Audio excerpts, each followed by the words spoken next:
Greetings family, welcome back to my channel. In this particular video, I would like to discuss a group of protesters in London who are receiving backlash for wearing black clothing.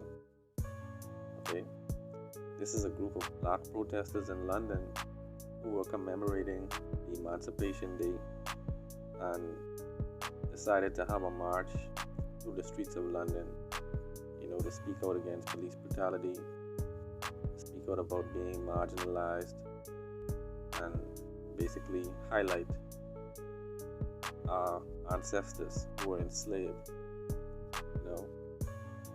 Basically when they did this, they decided to wear some military style clothing. They wore like all black with a vest on. They weren't carrying any weapons, no knives, no guns. There weren't any attacks, no acts of vandalism. It was a straight up peaceful protest. But after the protest, I noticed there are some columnists online who are trying to basically label them as some hate group. They are trying to label them as a black identity extremist organization. It seems to me that we are not permitted to speak about our plight. Full stop. It seems to me that we are not allowed to highlight what took place in our history without being labeled as a hate group.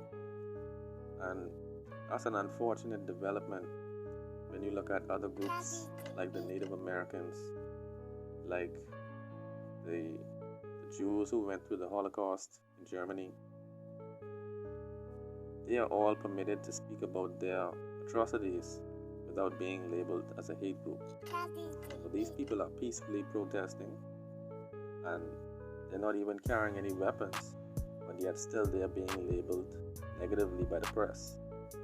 I think that's a very prejudiced outlook from these columnists who will not allow us to even grieve about our predicament on a day which is a momentous occasion for all people of African descent. Which other day is more suitable for us to express our outrage than the day when our ancestors were set free from slavery? And so basically I wanted to discuss this because this group,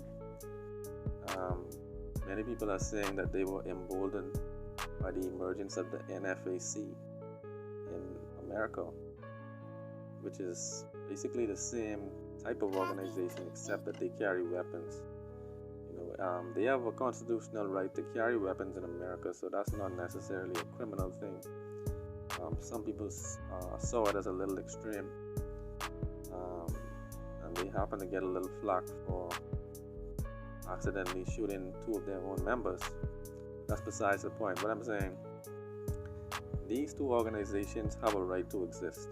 I'm not criticizing the right for these organizations to exist, because all other races are permitted to do the exact same thing, and they don't even have they're not even protesting issues that are of the same significance as the ending of the slave trade or us decrying the current spate of killings by the police. Family, I just wanted to weigh in on this. I support the FF Force, aka Forever Family, in the United Kingdom, and I think they should be allowed to exist without being negatively labeled by the press. And I think the fact that they were labeled is just another example of racism in plain sight. Okay? Family, let me know your thoughts in the comments below about all these dynamics. One love.